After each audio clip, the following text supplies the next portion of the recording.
Olá, amigos do A1 Online. Hoje estamos recebendo aqui no estúdio a Andresa Almeida, que é coordenadora do Centro de Atenção Psicossocial Álcool e Drogas aqui no município de Erechim, o CAPS-AD. E nós vamos conversar um pouco sobre o dia de hoje, 20 de fevereiro, que marca o Dia Nacional de Combate às Drogas e ao Alcoolismo. Primeiramente, seja muito bem-vinda, Andresa. Obrigada, bom dia. Então, Andresa, para nós iniciarmos a nossa conversa, essa data, 20 de fevereiro, que é a data que marca essa conscientização tão importante sobre álcool e drogas. Na sua visão, enquanto coordenadora do CAPS-AD, qual a importância dessa data para a população em geral sobre esses temas, né? Claro, a gente fala álcool e drogas, mas o álcool também é visto como uma droga psicoativa, né? Então, eu queria que você comentasse sobre a conscientização sobre essa questão. O objetivo dessas datas, né, ela é muito pedagógica, assim, é dar um dia para a gente falar mais abertamente e marcar realmente no calendário de todo mundo, né, a importância de falar sobre o assunto. Né? Se a gente for pensar assim, há muito tempo era muito difícil a gente falar sobre dependência de álcool ou de drogas, né? A gente tinha muitos tabus, assim, não se falava, principalmente com crianças e adolescentes, assim, né? A gente ia falar quando o problema já estava instalado ou quando na casa tinha algum problema, mas dificilmente se comentava sobre o assunto. E uma das coisas que a gente sabe é que, para evitar, né, problemas, a gente tem que ter o quê? Conhecimento. Né? Então, é o conhecimento, é o saber sobre que evita que a gente cometa erros ou experimente, né, no caso das drogas e do álcool. Então, as datas elas têm essa importância, assim, né? O 20 de fevereiro ele vem para isso. Vamos falar sobre, né? Porque o que é... A gente pode, né, dispor de muitas formas de tratamento, mas qual é a melhor forma de lidar com o alcoolismo, com a droga? É a prevenção. Né? Então, se a gente puder prevenir um problema, é melhor do que ter que remediá-lo depois. Então, o objetivo do 20 de fevereiro é isso, né? Vamos falar sobre os danos que o consumo abusivo de álcool, né, ou o consumo de drogas pode trazer para a pessoa, para a família e para a sociedade. Então, o foco da data é mais na prevenção do que no tratamento em si. Isso. É que, na verdade, quando a gente fala em prevenção, a gente fala em 3 níveis de prevenção, né? O primeiro nível de prevenção é evitar o uso, evitar a experimentação, né? Que é a prevenção primária. Então, assim, eu vou falar com quem nunca usou, com quem não tem problema com o uso de álcool e drogas, para que eles saibam que isso traz problemas e não se aproximar, né? É aquela que a gente diz para a criança, não põe a mão no fogão, porque queima, né? A gente não vai lá. Mas vamos supor que já fez uma experimentação recreativa, ocasional, prevenção secundária, né?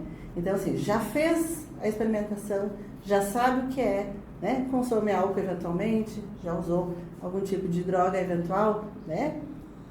Como fazer com que isso pare por aí, que não vire um uso prejudicial? Vamos falar sobre isso, vamos mostrar o que existe, vamos mostrar os danos de quem, né, faz consumo abusivo. E o nível terciário, que é quem já está, né? Então, a prevenção terciária é essa, assim. Não, a pessoa já está usando, né, drogas, isso já está trazendo prejuízo para a vida dela, ela já está, né, consumindo álcool abusivamente, né? Está trazendo prejuízos para a pessoa, e aí a gente entra no tratamento, né? Nessa prevenção terciária, que é reduzir os danos já causados e conseguir construir alternativas. Mas ainda é visto de uma forma preventiva para... Para a Organização Mundial da Saúde, a gente fala em 3 níveis de prevenção. Né? Porque além do tratamento, tu vai continuar estabelecendo ações para que... Para que não volte ao uso, né? Ou para que reduza os danos deste uso, assim. Sobre a questão do álcool, né? Nós sabemos que, como comentamos, o álcool também é considerado uma droga, né? Mas até na própria data ele é separado das outras porque culturalmente nós sabemos que ele é mais aceito do que as demais drogas, como, enfim, a maconha, o crack, a cocaína. Se nós for pensar, nós temos um dia separado para o tabagismo. Um dia também para o tabagismo, né? Que é uma outra data. É outro vício. E que traz muitos danos também. Mas falando sobre o álcool especificamente, que assim como o tabaco, mas ainda mais do que o tabaco, é uma droga culturalmente aceita, as pessoas... é legal, né? Diferente de outras substâncias. E as pessoas veem como algo assim para se divertir, para confraternizar, festas de final de ano, sempre tem bebidas alcoólicas no seja às vezes até a pessoa passando por um momento difícil, ela acaba recorrendo ao álcool. Eu queria que você comentasse um pouco sobre como é a prevenção e o trabalho relacionado ao álcool especificamente, porque os pacientes, você falou sobre os 3 níveis de prevenção, né? Que o primário seria para quem nunca teve esse contato e o secundário é para quem já teve algum contato. Então, no álcool, praticamente a prevenção primária seria praticamente só para crianças, né? Então, eu queria que você comentasse um pouquinho sobre isso. Quando fala do alcoolismo, é muito cultural, assim, né? Se a gente for voltar no tempo, assim, historicamente, né? Quanta criança consumiu álcool dentro de casa, né? Porque era até questões muito, né, pueris, assim, tipo, tá com dor de garganta, toma um golinho que ajuda a aliviar a dor, né? E isso é a primeira exposição. Nós temos a gente tinha muita ideia de que o alcoolismo, ele era uma doença, né? Que é uma doença, né? Tem multifatores, né? Mas é reconhecido como uma doença, que trazia problema a longo prazo, né? O alcoolista sempre chegava para tratamento uma pessoa idosa, com uma história de consumo de álcool uma vida inteira e com muitos problemas de saúde já associados, né? Problemas hepáticos, cirrose, enfim. Então, esse era o primeiro viés do alcoolismo. Quando pensava em alcoolismo, a gente pensava nesse senhorzinho, né, mais idoso, bebeu, caindo na rua, né, dificuldade de ou comparecendo ao trabalho alcoolizado. Mas a gente tem esse outro problema do alcoolismo, que é o uso agudo, né? São os usos em festas, como tu colocou, tanto festas de finais de ano como festas de final de semana com a piazada, assim, né, com os jovens, que é o consumo agudo. E o que nos preocupa? Já é ruim consumir álcool em grande quantidade, isso traz muito problema, né? Mas é os porquês. Por que usam tanta bebida alcoólica, né? E o que esse álcool leva, às vezes, ao consumo de outras drogas também. Mas o que a gente vê é exatamente isso, assim, eu sou muito tímida. Eu vou beber porque ele, né, me deixa mais à vontade, né? Eu fico mais solto para conversar na festa. Mais sociável. Mais sociável, né? Então a gente tem a associação do álcool com momentos sociais, assim, com essa facilidade de aproximação. Então o que a gente vê é isso, assim, é necessário chegar ao porquê, né? Para poder evitar que isso se torne um problema, né? No sentido de consumo constante, de trazer problemas, faltas da escola, perda de trabalho, essas questões assim. Então, sempre que um paciente chega, eu acho que, né, o CAPS, assim, o CAPS ele é porta aberta. Qualquer pessoa pode buscar o CAPS desde orientação como para tratamento, né? Então, quando um paciente chega para nós, na primeira entrevista que a equipe faz, que algum profissional da equipe faz, a gente tenta estabelecer isso, assim, que danos isso está trazendo para a tua vida, né? Tu está vindo aqui, o que tu está percebendo de danos para a tua vida, né? Eu não consigo mais trabalhar, eu estou gastando muito dinheiro, né? Em que nível isso já está te prejudicando, assim, né? A grande maioria das pessoas chegam para nós já, né, numa dependência do álcool e das drogas, mas há também quem nos procure porque pegou, né, o filho, tomou um porre e quis trazer para nós para evitar que isso vire problema. O CAPS serve para tudo isso, assim, né? Serve para orientação, né, para a gente auxiliar a compreender os danos e se isso é algo prejudicial que necessita de tratamento ou é algo que precisa de orientação para não virar um problema mais para adiante. E dentro do CAPS, com as pessoas que já estão lá, estão passando por esse processo de tratamento, como funciona esse processo, né? Quem está pensando em procurar ou quem quer conhecer mais sobre o trabalho de vocês, o que vocês realizam especificamente lá no CAPS com os dependentes químicos ou até ações preventivas para quem busca para realmente evitar que cheguem num estágio mais sério? Como eu disse, né, ele é portas abertas, então assim, qualquer um pode chegar no CAPS e vai ser acolhido por um profissional da equipe. O que é esse acolhimento? É uma escuta, né? Um profissional que está capacitado e qualificado para ouvir família, né, o próprio usuário, um conhecido, um amigo, alguém que venha buscar orientação ou, né, cuidados para a sua saúde. Então, ele é escutado por essa profissional, né? A nossa equipe ela é multiprofissional.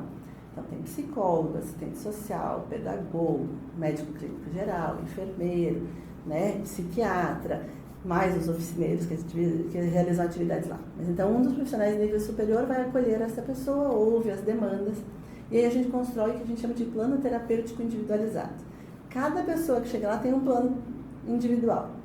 O meu, do João, da Maria, não vai ser igual, né? Então, assim, dependendo do nível, né, dos danos que traz para a vida, a gente vai estabelecer junto com a equipe toda, porque isso é construído, né, com o usuário, família e a equipe do CAPS, os cuidados necessários. A gente tem os atendimentos individuais, né, a gente tem atendimentos em grupo, a gente tem as internações quando necessária, né, tanto internação hospitalar, que tem um foco mais na desintoxicação, né, e no diminuir ou, né, acertar a medicação para reduzir sintomas de abstinência, né, ou algum outro sintoma que já tinha previamente, uma ansiedade, uma insônia, né, que a gente usa a internação mais nesse sentido. Então, a internação ela tem uma duração que tem, não existe um prazo definido para essa internação, ela tem também uma individualidade. Cada paciente vai ficar um tempo necessário para quê? Para desintoxicar e poder se estabilizar. Retorna, né, para o CAPS, para o serviço, e aí a gente continua, né, lembrando que nem todo mundo precisa de internação. Né? E aí a gente vai construir outras alternativas. Vai vir no CAPS diariamente, a gente tem o que a gente chama, né, de regime diário de cuidados dos pacientes que chegam de manhã cedo e passam um dia conosco, realizando atividades, atendimentos individuais e de grupo, e ao final do dia retornam para casa. Ninguém fica lá. Não, o CAPS ele funciona das 8 às 18, sem fechar ao meio-dia. Então a gente abre às 8 horas da manhã, recebe os pacientes que vão ficar no regime intensivo, no regime diário, e libera esses pacientes ao final, né, das atividades da tarde. Além desses que ficam no CAPS, né, nesse modelo de atividades diárias, tem os que vêm para um sistema mais ambulatorial, que são consultas agendadas, né? Então, por isso que eu digo, não tem como a gente definir como é esse, né? Cada um vai ter o seu plano terapêutico, a sua ideia de tratamento. E isso é revisto a cada tempo, né? Talvez eu proponha uma atividade ou uma forma de cuidado, ou o médico proponha uma medicação que não traz resultado, né? E aí a gente vai reavaliar, vai rever e vai readequar, né? Vocês realizam oficinas com os participantes? Terapêuticas, sim, a gente tem, né? Então a gente tem, a equipe tem grupos terapêuticos, né? Grupos de cuidado que é feito pela própria equipe, mas a gente também tem oficineiros que são contratados, né, pela prefeitura, que aí atividades são, né, práticas integrativas, né? Então a gente tem musicoterapia, né? A gente tem yoga, né? A gente tem várias oficinas que têm esse objetivo também de trabalhar essa questão de reinserção social, né, desse cuidado diário, de trabalhar autoestima, né, organizações de vida diária, porque às vezes eles chegam muito atrapalhados, assim, né, então reestabelecer uma rotina de vida. Né, a gente tem a nutricionista também na equipe que faz avaliação, né, nos auxilia, às vezes, em alguns casos mais crônicos que precisam até de uma reestruturação alimentar, enfim, de função de desnutrição. Então são várias atividades, isso é importante porque mostra que fica além, às vezes, de uma internação onde o paciente vai receber só medicação, vai receber aquele cuidado bem médico, às vezes até formal demais, né? E ali mostra que vocês têm essa aproximação com os pacientes, né? Esse cuidado individualizado, como você comentou, e que essa prática vai além da própria questão médica, medicamentosa. Individualizada também. Isso, e que eles se sentem integrados, né? Podem participar dessas oficinas e às vezes pessoas que estão excluídas da sociedade aqui por causa dos seus vícios acabam lá sendo reinseridas, né? E criando um grupo, até por uma questão social, né? Um vínculo entre eles mesmos. Quer dizer, nas quintas-feiras de manhã, né? No horário das 8h30 da manhã, a gente tem um grupo para familiares, né? Então, sendo ou não paciente do CAPS, né? Pessoas que têm problema na família com álcool, né, ou drogas, eles quiserem participar dessa atividade que é realizada na quinta-feira de manhã, tem esse critério, né, psicoeducativo, assim, de troca de experiências e de orientação também, como manejar as situações dentro de casa.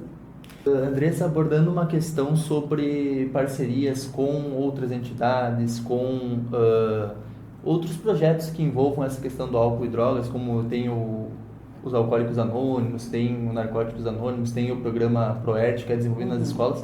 Queria que você comentasse se há alguma parceria do CAPS, AD, com esses programas, se há um incentiva o outro? Como funciona, ou se vocês são projetos separados realmente? Isso, a gente, né, funcionamos de formas separadas, mas conversamos, né?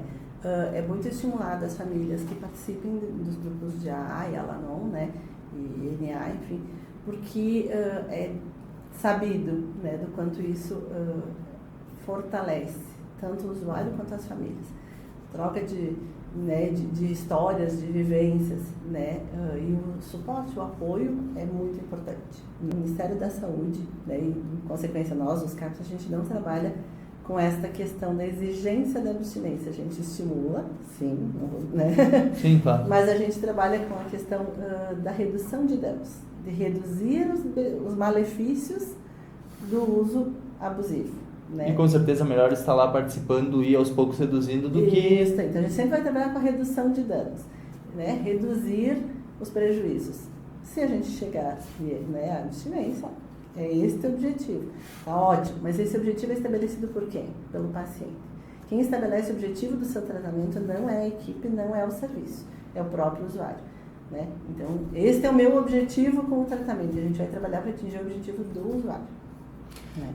Então tá aí, essa foi a entrevista de hoje com a Andresa Almeida sobre os trabalhos desenvolvidos no CAPS-AD aqui em Erechim, né? Lembrando que hoje é dia 20 de fevereiro, o dia que marca a conscientização, né? O Dia Nacional do Combate ao Álcool e Drogas, e ela veio trazer aqui para nós esses importantes trabalhos que são desenvolvidos aqui no município para combater, né, essas doenças, né, que realmente afetam e muito a nossa sociedade há muitos e muitos anos, né? Principalmente o álcool que é consumido historicamente. Andresa, para finalizar, então, eu queria que você passasse para o pessoal quem se interessar ou tem algum familiar que está precisando de apoio, que gostaria de procurar no serviço, como você falou, é gratuito, vocês recebem quem tiver interessado em conhecer, em participar, como aquela pessoa que quer procurar o CAPS-AD para iniciar, então, esse trabalho de prevenção, de tratamento, como essa pessoa pode proceder? Né, como a gente fala sempre assim, né, o CAPS ele é portas abertas, então quem deseja receber orientações ou atendimento é só procurar o CAPS no horário das 8 às 18 horas, né, de segunda a sexta-feira, e vai receber esse acolhimento, essa escuta e o estabelecimento dos próximos passos. Tem um telefone para contato? 3520-7238. E o endereço, Andresa? É Rua Clementina Rossi, 438. É a rua do fórum mesmo, né? Então tá aí, para você que está precisando, né, desse apoio, desse suporte, ou tem algum familiar, pode entrar em contato com o CAPS-AD, com a Andresa, toda a equipe de profissionais que atende aqui no município. Como a Andresa falou, né, reforçando, o serviço é gratuito e está aí para ajudar a população do município, né, seja com o tratamento, mas também com a prevenção, como você falou, né. Andresa, muito obrigado pela sua participação aqui nesse dia que é tão importante, nessa conscientização que toda a sociedade brasileira tem que estar atenta e tem que estar contribuindo, né? Não somente aqueles que têm problemas com álcool e drogas ou seus familiares, mas de uma forma geral, né? Toda a população. Obrigada. Muito obrigado a todos vocês que nos acompanharam e até mais.